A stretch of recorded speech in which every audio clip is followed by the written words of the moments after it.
Idineklara namang adopted son ng Mountain Province si PNP Chief Director General Ronald Bato de la Rosa. Sa isinagawang Cultural Adoption Rights kasabay ng 50th Foundation Day ng Mountain Province, pinangalanan si PNP Chief de la Rosa bilang muling nang ibig sabihin ay unbreakable one at firm sa salita ng mga igorot. Mismong si Mount Province Governor Bonifacio Lacwasan Jr. ang nagbigay ng parangal kay De La Rosa na siyang panauhing pangdangal sa nasabing selebrasyon.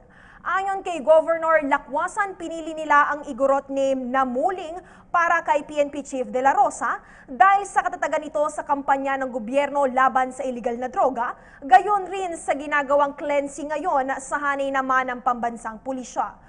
Una na rito, kinilala na ring adopted son ng Mountain Province si dating Senador Bong Revilla na pinangalanan namang Odagan noong taong 2008.